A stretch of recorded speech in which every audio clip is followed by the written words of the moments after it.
Hello, ladies and gentlemen. My name is Sean Andrew, back with another review. This time, we'll be talking about Pan Am, Season 1, Episode 10, Secrets and Lies. And please feel free to leave your comments down below of what you thought about the episode. The story picks up 1 week after the shooting, and Bridget makes her major return.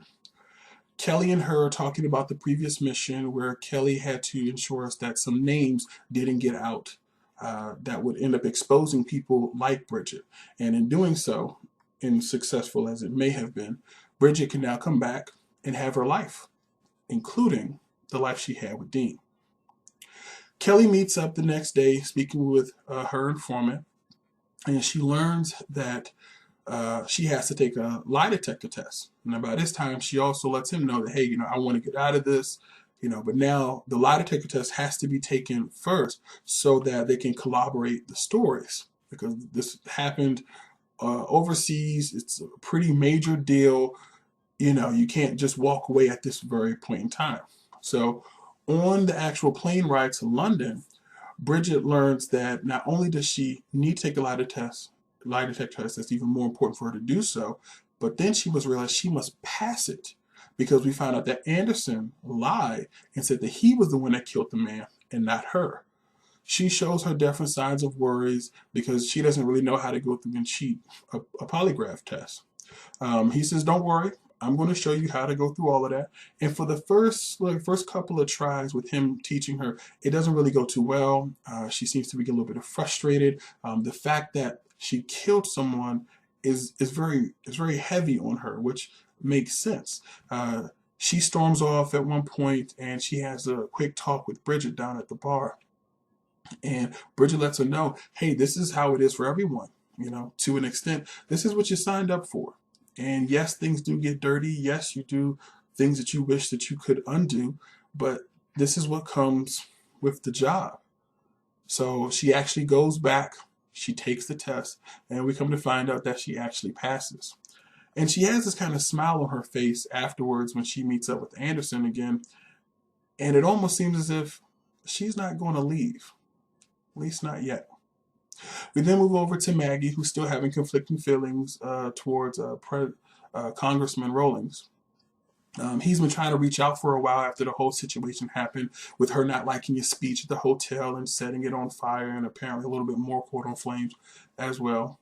The very next day after he showed up, she actually goes to the Village Voice because she dropped off an article that she wanted an editor to read. Her buddy Mike is actually there. And he tells her, we can't put this in. You got to refocus your anger and try rewriting it again. Apparently, her passion for it is great and very relatable, but some of her writing skills aren't really up to par for them to actually, how can I say this? For them to actually want to list it. So she decides, well, she needs to put more focus onto it, rearrange a few things. She decides to call the congressman and meet him up for a bite to eat at a local diner. He comes clean about his past, having 2 sisters, working at the diner, the one they're actually eating now, and even admits about wetting the bed until he was 11. Later that night, Maggie's still having her conflicting feelings about the congressman, and she's talking it over with Laura.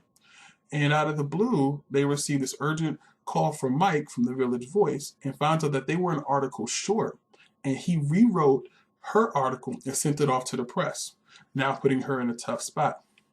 As she returns home, the congressman actually shows up at her door, and she kind of seems like she wants to tell him, but then he starts kissing her, and well, that's when they just usually pan to like the curtains flowing in the air by itself.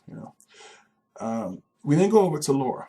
Laura's still trying to get down the basics of photography, and she's now using Mike as one of their subjects, and he's trying to get information from her how to get into a girl's pants.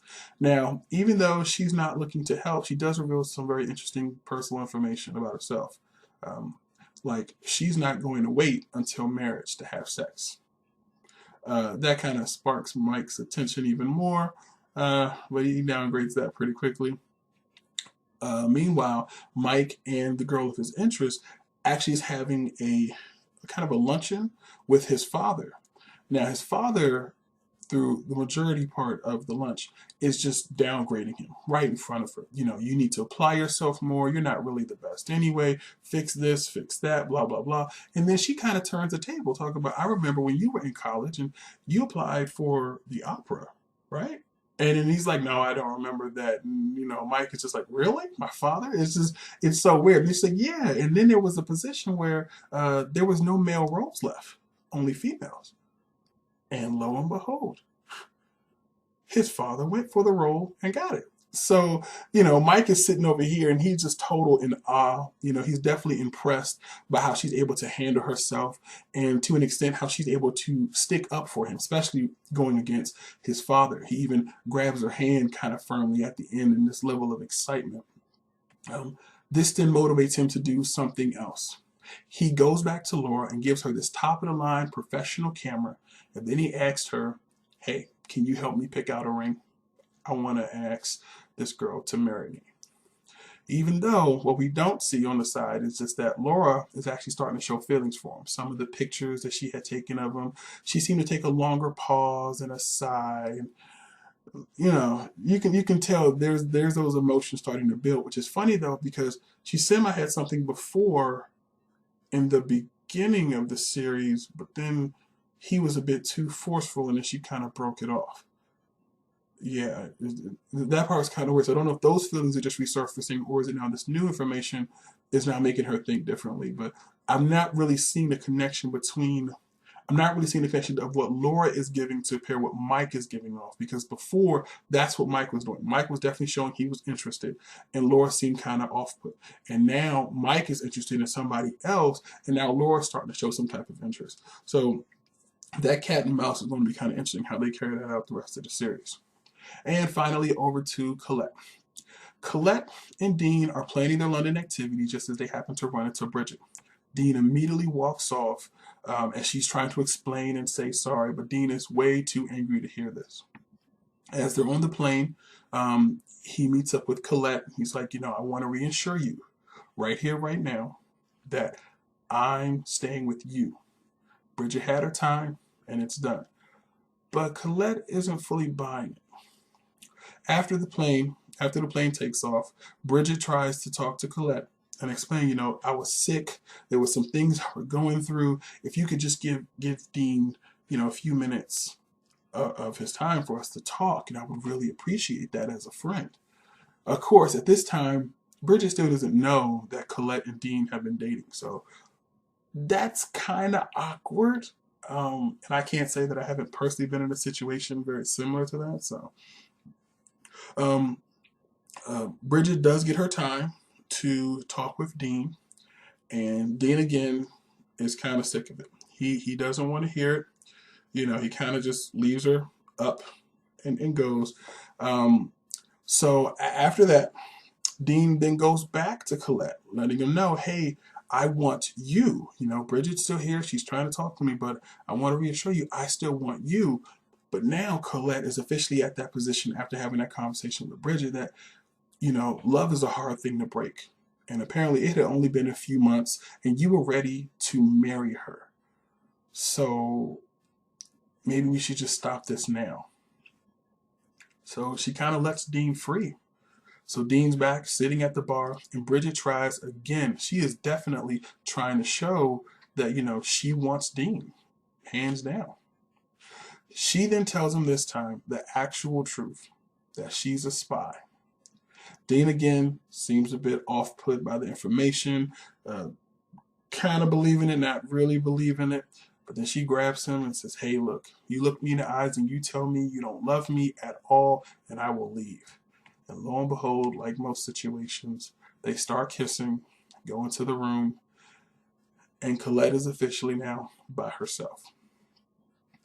I can't fully blame Colette because that would have been a very tough situation, especially if Bridget was able to get her job back and working on the same plane, that would have caused some type of conflict. If not between Colette and Bridget, it would have probably been a situation between Colette and Dean. But on the other hand, Dean did try to tell her several times, hey, look, I'm trying to make this happen between us and not Bridget. And he comes back again. Hey, look, by this time, but Bridget is on like her fourth time of trying to talk to him and explain. And after a while, Colette being so off put by the whole situation, well, I mean, it almost seemed like it was supposed to happen. But then on the other hand, you could also look at it as, well, Dean should have tried a little bit harder. Colette up and left him, and now you've moved on. She needs to do the same. But of course, women are a lot stronger than men in some aspects, and especially in this one. And Dean caved first. So that's the end of the episode. I can't wait for the next episode. I think it's this one was kind of a slower paced one though. It was more meant on the drama, which makes sense since the previous one just dealt with someone getting killed. Is a bit more interactive. You had the fire in the hotel room. So I do hope they pick this up just a tad because it was a little boring, just a little bit. Well, that's the end of the review. Again, my name is Sean Andrew, and this is a review of Pan Am, Season 1, Episode 10, Secrets and Lies. See ya.